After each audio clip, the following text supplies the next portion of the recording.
Bom, trazendo o assunto, mais um outro assunto escandaloso que a gente viu aí do resultado da Câmara, a Câmara ela recusou, né, ela rejeitou, vamos dizer, como é que fala isso? A pena, a recomendação do STF da cassação do mandato Uhum. de Carla Zambelli e manteve o mandato dela mesmo depois dela ter sido condenada e da Constituição prever a perda automática do cargo. Mais uma pergunta, isso não é ilegal?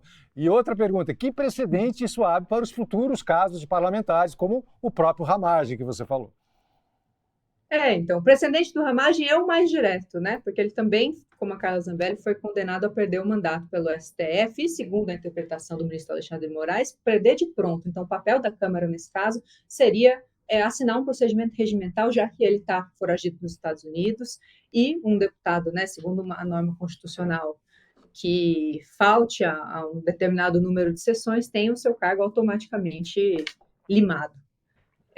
Então, tem uma disputa aí em relação ao que vai fazer. Vai caber ao Supremo, porque da mesma maneira, né, que a dosimetria não é automática, né, ela não passa do Congresso para o cumprimento, tem uma questão jurídica, esse tema também deve voltar ao Supremo e vai caber ao Supremo decidir se a Câmara pode passar por cima de uma decisão do Supremo Tribunal Federal. Isso, de novo, vai se inscrever numa crise entre os poderes. A gente tem acompanhado muito mais desdobramentos políticos, sociais desse caso. É difícil falar uma questão do é legal ou é ilegal de forma clara, né? Mas o Supremo vai ser instado a decidir, né? Já foi, alguns deputados da oposição não, da base aliada do governo já procuraram o Supremo apontando essas ilegalidades. O Supremo vai reagir, vai dizer, então, se pode haver esse tipo de movimentação por parte do Congresso ou não. Isso se insere nessa disputa, né, de quem faz o quê, Sim, e um poder quem pode fazer o quê, atropelar suas e a sociedade prerrogativas. também fica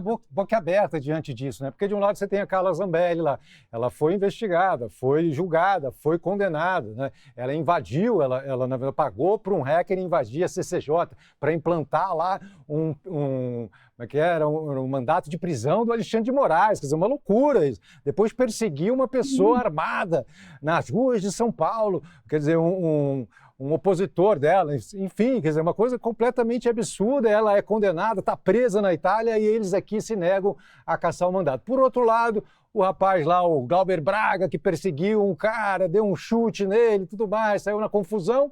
Pronto, isso aí já iam caçar e mais uma manobra lá que a gente não consegue entender nada.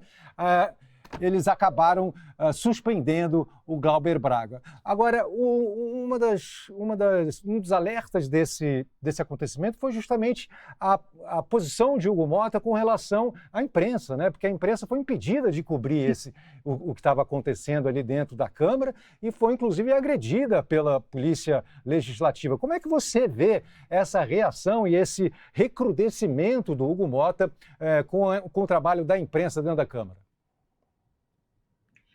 Então, o Hugo Motta, ele enfrenta uma situação muito sui generis, que ele, como sucessor do Arthur Lira, que era um presidente da Câmara muito forte, teve, desde a sua posse, vários episódios onde ele foi considerado um líder fraco, né? Alguém que não fica sempre entre a cruz e a caldeirinha e que não tinha pulso para lidar com a Câmara.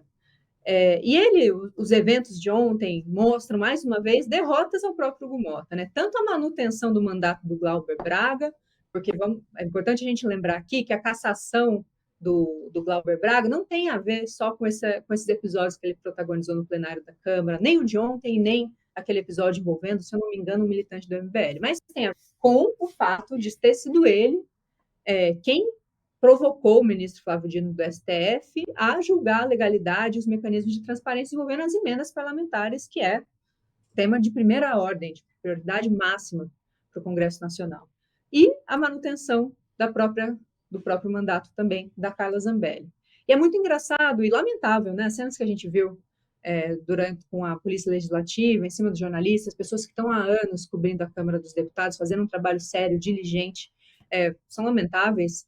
E é muito irônico que ele tenha querido demonstrar força e demonstrar poder justamente naquela situação, o que é só mais um sinal, acaba reforçando a fraqueza do próprio Hugo Motta, né? Porque é um sinal de insegurança, de dificuldade em exercer o poder, ele que tem sofrido tantas derrotas em sequência aí, e tem, né, a imagem do Congresso está num momento muito crítico nos últimos meses. O governo, que sempre teve dificuldade em lidar com o fato de ter minoria no Congresso, tem conseguido levar para o debate público, tem conseguido fazer de forma mais bem sucedida a disputa política em relação ao papel do Congresso, né? Só a gente notar as hashtags Congresso Inimigo do Povo e outras que estão circulando por aí,